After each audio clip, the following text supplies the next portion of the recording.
Breaking, North Korea just issued sinister threat to U.S. Navy, now an emergency Senate meeting is underway. Kim Jong-un is absolutely nuts, and I don't think anyone will argue with me on that. It seems that this madman is doing his best to push the entire world into nuclear war. The erratic behavior by the North Korean regime has given those in DC reason to be very concerned. Now, those concerns have only been grown after North Korea's latest threat to the U.S. Navy. Yesterday, North Korea further escalated tensions with the United States. Instead of North Korea heeding President Trump's warnings to stand down, Kim Jong-un only upped the ante. According to a Reuters report, North Korea said that they would sink President Trump's armada if they felt threatened. Trump ordered that the USS Carl Vinson carrier strike group sail to the Korean peninsula in response to the growing tensions. Which seems pretty logical to me considering that Kim Jong-un has been letting off missiles into the Sea of Japan. Our revolutionary forces are combat ready to sink a U.S. nuclear-powered aircraft carrier with a single strike, the Rodong Sinmun, the newspaper of the North's ruling Workers' Party, said in a commentary.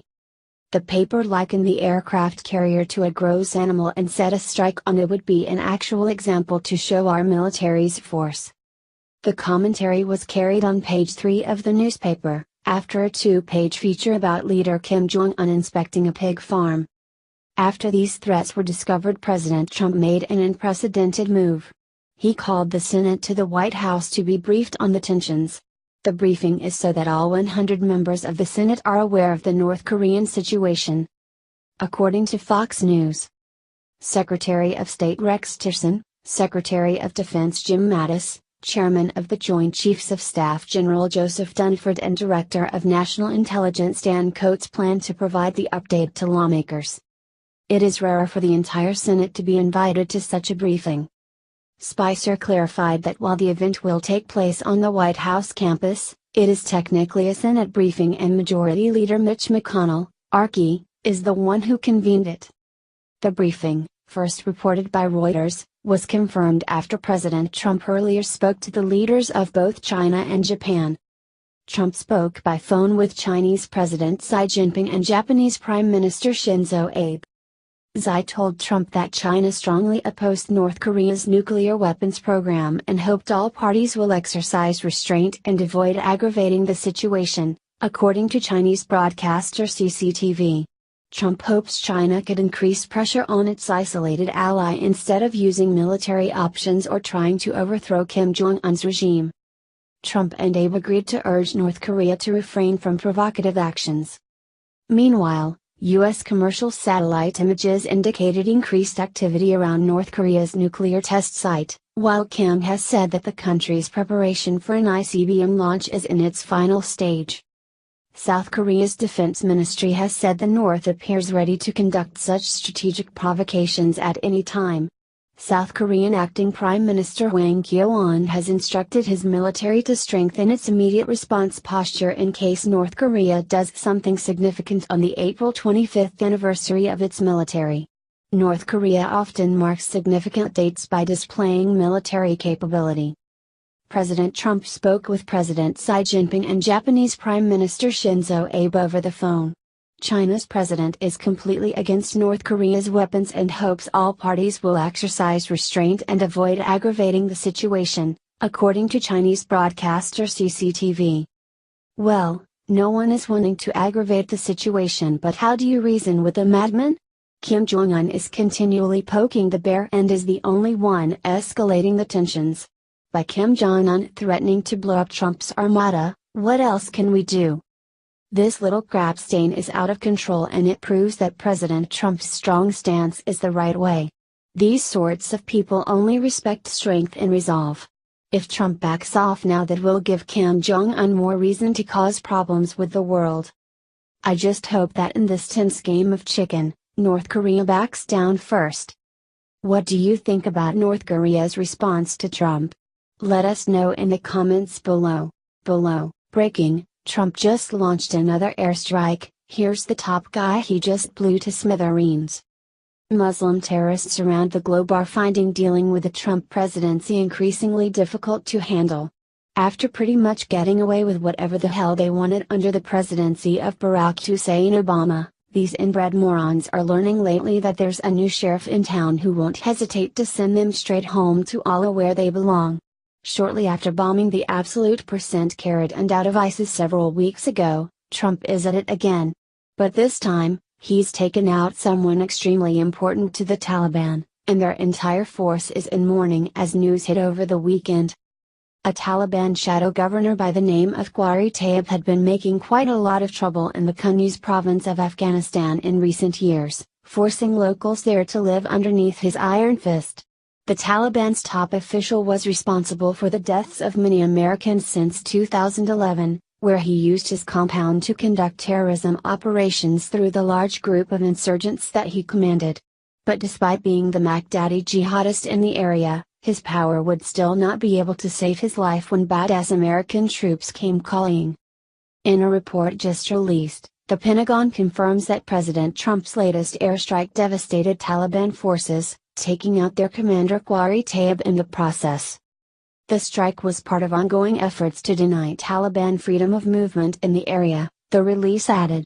The strike reportedly targeted a compound Tayyib owned and used for insurgents in the area. 8 additional Taliban fighters were killed in the strike. Qari Tayyib had been on our military's target for quite some time, but under Obama, Tayyib's death never came. The UK Guardian reveals how these shadow governors act behind the scenes, directing activities of Taliban insurgents in each province, where their power in southern Afghanistan is getting out of control. Thanks to Obama and his treasonous antics of empowering our enemies while doing little to stop the advancement of ISIS and the Taliban, now President Trump is having to clean up this horrendous mess. Thank goodness that we finally have a president who is on America's side, however, and will not stop until these vermin are eradicated off the face of the planet. The UK Guardian has more details on the airstrike. The Pentagon said on Saturday Qari Tayyib, a Taliban shadow governor in Afghanistan who evaded coalition forces for 6 years, has been killed. In a statement, U.S. forces in Afghanistan said Tayyib was killed in a 17th of April airstrike in the Archi district of Kunduz province. The strike was part of ongoing efforts to deny Taliban freedom of movement in the area, the forces said, adding that the attack targeted a compound Tayyib owned and used for insurgents in the area. Tayyib, the military said, had been a target of interest since 2011 and was directly responsible for deaths of U.S. service members in Afghanistan. So-called shadow governors direct Taliban insurgents throughout Afghanistan's 34 provinces. They rule more directly in regions where Kabul lacks control, for instance in southern areas where the Taliban harvests and sells opium. The Taliban announced the deaths of 2 other shadow governors earlier this year, killed in separate strikes. 8 additional Taliban fighters were killed in the 17th of April strike, the Pentagon said, and no other casualties or damage were associated with this strike. On Friday, more than 100 Afghan soldiers were killed by about 10 Taliban militants who disguised themselves as army personnel and infiltrated a base in a northern province. Suicide attackers had hidden bombs in fake casts and medical equipment, according to one official. Others were armed with automatic rifles.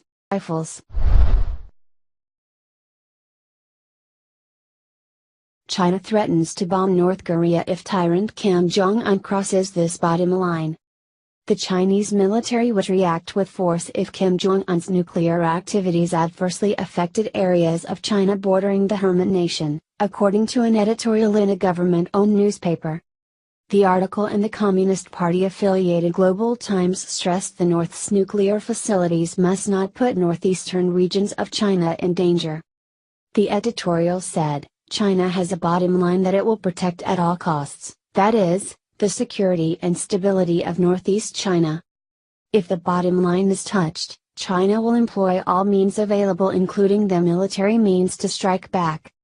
By that time, it is not an issue of discussion whether China acquiesces in the U.S. blows, but the Chinese People's Liberation Army, PLA, will launch attacks on North Korean nuclear facilities on its own. The Chinese provinces of Liaoning and Jialing border the tiny nuclear-armed dictatorship. the infamous Punggye-ri nuclear site is located closer to the Chinese border than it is to the North's capital, Pyongyang.